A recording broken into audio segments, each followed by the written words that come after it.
Welcome, ladies and gentlemen, to another edition of Wrestle Talk Radio.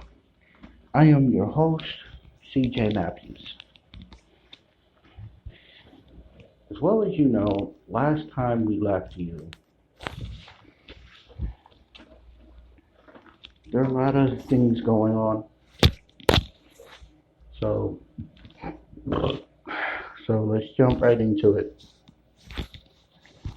But first things first.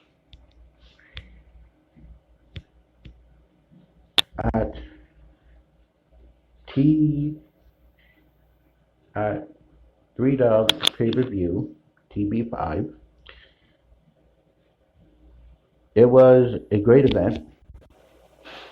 I mean, congratulations to Chris Harris on becoming the new world champion. Congratulations to Sandra Cool on becoming the European champion.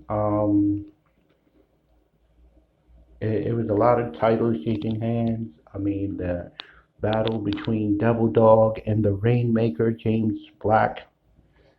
It was a hell of a phenomenal match. I'll tell you that. But that's not the main story.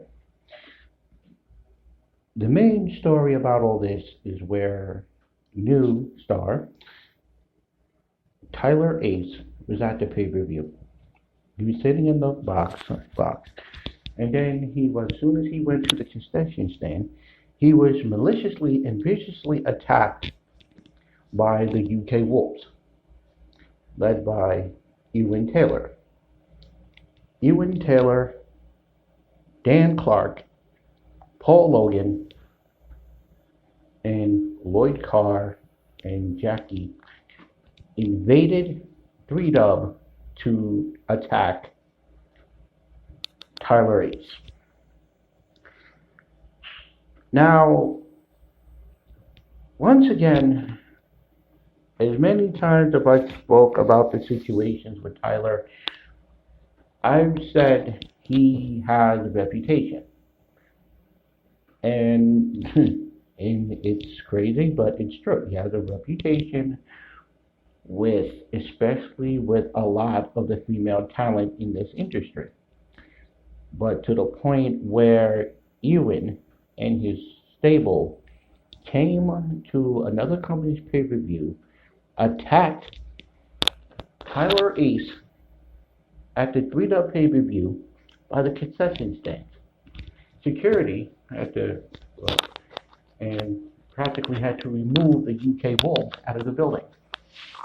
And these smug son of a bitches had the audacity, 24 hours later, on the Twitter, they said, as I quote, they challenged him to a match in August at their pay-per-view in Blackpool, stating that he can get 3 other guys to team with him to fight the UK Wolves if he actually have the balls.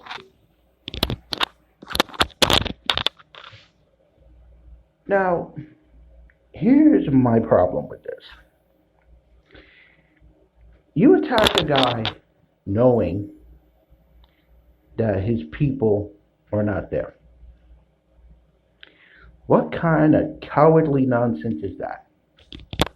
Tell me that, please. You attacked vicious and maliciously attacked Tyler Ace when you damn well know none of his crew members, none of his friends were there. Johnny was in Florida. Tank was in Canada.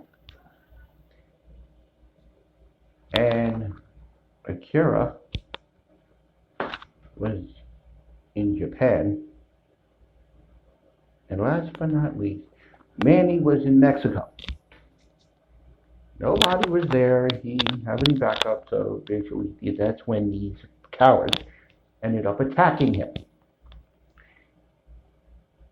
Ladies and gentlemen, I feel appalled by this. And so, I don't know, I'm left with words, but this morning, Tyler tweeted that Ewan Taylor and those scumbags will get exactly what's coming to them when I come back. Ladies and gentlemen, I don't know. This is a crazy situation, but we will keep you up to date with this. And basically, I hope and pray that Tyler Ace and whoever teams with him in that match in August in Blackpool, England against the UK Wolves, I hope and swear to God that they kick Ewan Taylor's ass. Because this is probably the most heinous and cowardly attack I've ever seen in my whole life. If you had beef with a guy, there's a better way to solving it. Hell, fight him in the ring. You're both are wrestlers. Why attack him during a match? No, not during a match. Why attack him while he's at a concession stand? Why attack him when he's by himself? Why do you need four other people with you to attack this guy? I mean, you say you're better than he is. Prove it. Fight him in the ring. And let's see who's the better man. Because, don't get me wrong, Ewan Taylor is a talented wrestler. He's one of the best UK has to offer.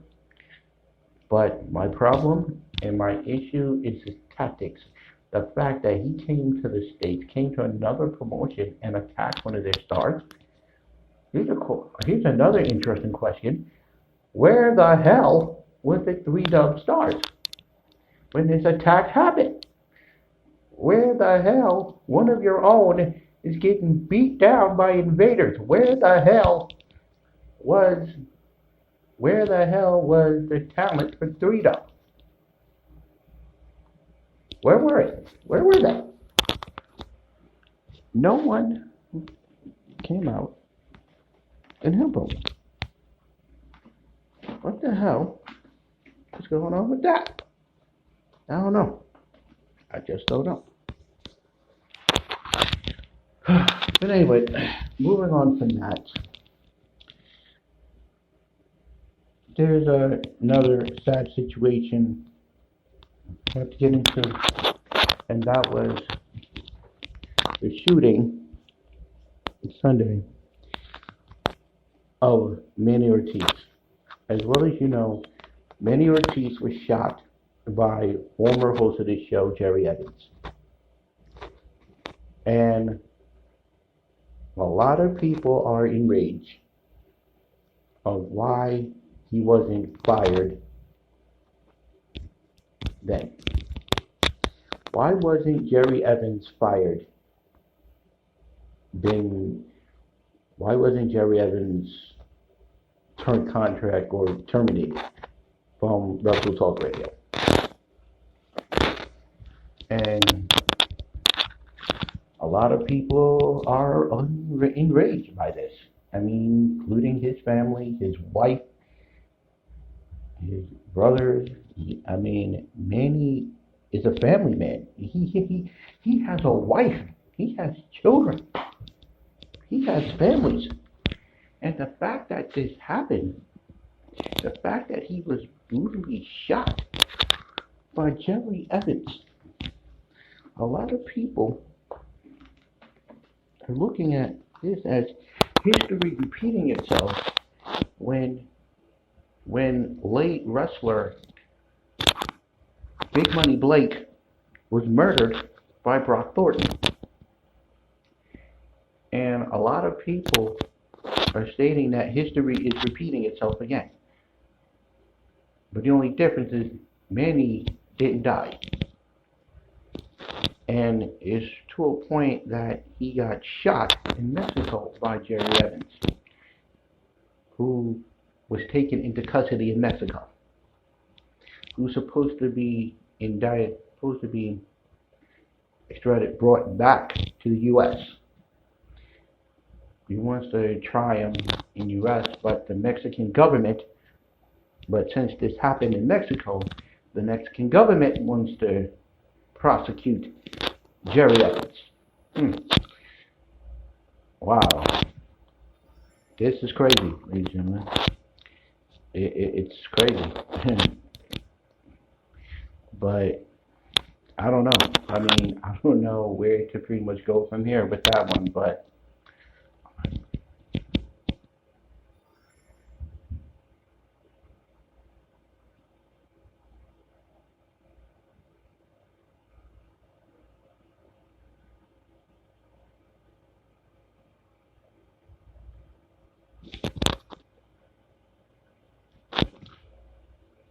so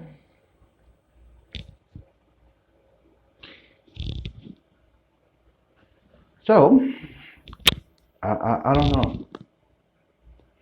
I mean, this was a colleague. This was a guy who was, I don't know. I don't know. I don't know what to say about this, but it's like it's a repeating pattern. I mean, you have a guy who had a problem with another guy who put a bounty on his head. But since no one was able to collect the bounty, he knew he was in Mexico. But here's the question about this. How did Jerry Evans know that Manny was in Mexico? That's the big question about this. And it's speculation that there's a rumor going around that Jerry Evans came to HWA headquarters in Massachusetts and to have a conversation with, I guess, with one of the secretaries who handles the traveling, or whoever does that. And I don't know, it seems that there's a rumor going around that somebody on the HWA staff told Jerry Evans that Manny was in Mexico. Just like someone on the HWA staff told Manny that Trey Jeter was in California. And that's how Manny went to California to look for Trey Jeter and end up beating up 4 security guards, which got him suspended. So now, my thing about it is, where do you go from here? I mean, his life, his career, his life, he might never walk again. He might die. This man has a family, ladies and gentlemen. A family. And that to provide for it. I mean, a lot of people, his friends, his family, they're all demanding questions, as in why? Why did this have to happen?